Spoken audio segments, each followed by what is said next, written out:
ಕಳೆದ 1 ವರ್ಷ ಅವಧಿಯಲ್ಲಿ ವಿವಿಧ ಕಾರಣಗಳಿಂದ ಹೆದ್ದಾರಿಯಲ್ಲಿ 61 ಮಂದಿ ಅಮಾಯಕರು ಪ್ರಾಣ ಕಳೆದುಕೊಂಡಿದ್ದು, ಇದಕ್ಕೆಲ್ಲ ರಾಷ್ಟ್ರೀಯ ಹೆದ್ದಾರಿ 66ರ ಅವ್ಯವಸ್ಥೆಗಳೇ ಕಾರಣ ಎಂಬುದು ಗಮನಾರ್ಹ. ಯಜಮಾನಿ ಟೋಲ್ ಪ್ಲಾಜಾ ಅಧಿಕಾರಿಗಳು ಕೇವಲ ತಮ್ಮ ಕಂಪನಿಯ ಜೋಳಿಗೆ ತುಂಬಿಸುವ ಬಗ್ಗೆ ಚಿಂತಿಸುತ್ತಿದ್ದಾರೆಯೇ ವಿನಃ ಹೆದ್ದಾರಿಗೆ ನಿರಂತರವಾಗಿ ಬಲಿಯಾಗುತ್ತಿರುವ ಅಮಾಯಕ ಜನರ ಬಗ್ಗೆ ಕಿಂಚಿತ್ತೂ ಚಿಂತೆ ಇಲ್ಲ ಎಂಬುದಾಗಿ ಕೆಲವು ದಿನಗಳಿಂದ ನಡೆಯುತ್ತಿರುವ ವಿದ್ಯಮಾನಗಳೇ ಸಾಕ್ಷಿ. ಹೆದ್ದಾರಿಯಲ್ಲಿ ಉರಿಯದ ದಾರಿದೀಪಗಳು ಡಾಮರೀಕರಣವಾಗಿ ವಾರ ಕಳೆದರೂ ಹೆದ್ದಾರಿಗೆ ಬಣ್ಣ ಬಳಿಯುವ ಕಾರ್ಯ ಇನ್ನೂ ಮುಗಿದಿಲ್ಲ.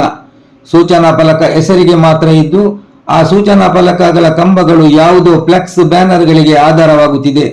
ಅದರಲ್ಲೂ ಹೆದ್ದಾರಿ ಮಧ್ಯಭಾಗ ರಸ್ತೆ ವಿಭಜಕಗಳ ಮಧ್ಯೆ ಕಟೌಟ್ಗಳನ್ನು ಹಾಕಲು ಅನುಮತಿಸುವ ಮೂಲಕ ಪಾದಚಾರಿಗಳಿಗೆ ರಸ್ತೆ ದಾಟಲು ಅಡಚಣೆಯಾಗುತ್ತಿದ್ದು, ಈ ಕಾರಣದಿಂದಲೂ ನಡೆದ ಅಪಘಾತಗಳು ಒಂದೆರಡಲ್ಲ.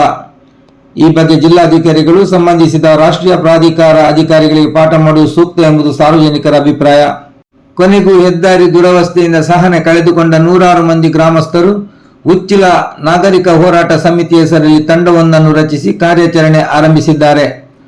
ಹೋರಾಟ ಸಮಿತಿಗೆ ಆಧಾರವಾಗಿ ಮಾಜಿ ಸಚಿವ ವಿನಯ್ ಕುಮಾರ್ ಸೊರಕೆ ಹಾಗೂ ಹಾಲಿ ಶಾಸಕ ಸುರೇಶ್ ಶೆಟ್ಟಿ ಗುರ್ಮೆ ತಮ್ಮ ಕರ್ತವ್ಯ ಮುಂದುವರಿಸಿದ್ದು, ಸಂಬಂಧಿಸಿದ ಇಲಾಖಾ ಅಧಿಕಾರಿಗಳು ಹಾಗೂ ಜಿಲ್ಲಾಧಿಕಾರಿಗಳಲ್ಲಿ ಈ ಬಗ್ಗೆ ಚರ್ಚಿಸಿದ್ದಾರೆ.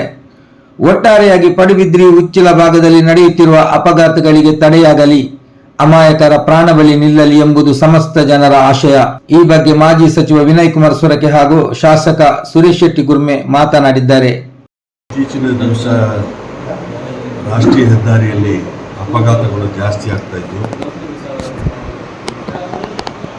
ಇವತ್ತು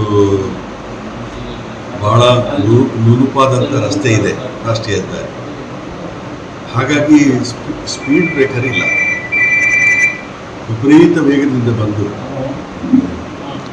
ಅನೇಕ ಅಪಘಾತಗಳಾಗುವಂಥದ್ದು, ಯಾರ್ಯಾರು ಅಮಾಯಕರು ಇವತ್ತು ಜೀವ ತೆರುವಂಥ ಒಂದು ಇದಿದೆ.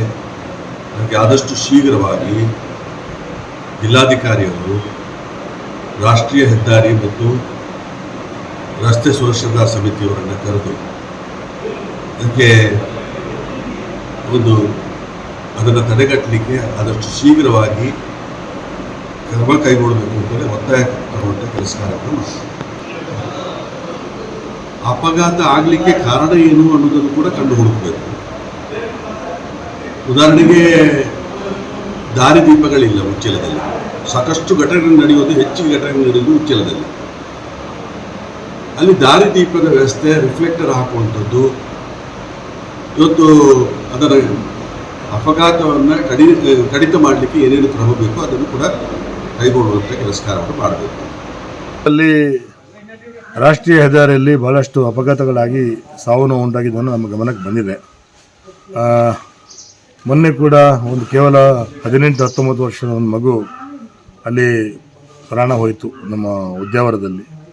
ಹಾಗೆ ನಿನ್ನೆ ಒಬ್ಬರು ಉಚ್ಚಿಲದಲ್ಲಿ ತೀರೋಗಿದ್ದಾರೆ.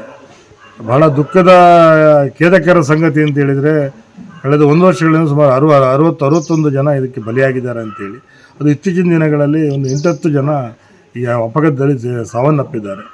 ಹಾಗಾಗಿ ನಾವು ಮೊನ್ನೆ ಸನ್ಮಾನ್ಯ ನಮ್ಮ ಸಂಸದರಾಗಿರ್ತಕ್ಕಂಥ ಕೋಟಾ ಶ್ರೀನಿವಾಸ ಪೂಜಾರಿ ಅವರು ಮತ್ತು ನಾನು, ಉಡುಪಿ ಶಾಸಕರು, ಹಾಗೆ ಜಿಲ್ಲಾಧಿಕಾರಿಗಳು, ಹಾಗೆ ಜಿಲ್ಲಾ ಪೊಲೀಸ್ ವರಿಷ್ಠಾಧಿಕಾರಿಗಳು ಸೇರಿ ಒಂದು ಸಭೆಯನ್ನು ನ್ಯಾಷನಲ್ ಹೈವೇ ಜೊತೆಗೆ ಮಾಡಿದ್ದೀವಿ. ನಾವು ಇದೆಲ್ಲವನ್ನು ಅವರ ಗಮನಕ್ಕೆ ತಂದಿದ್ದೀವಿ.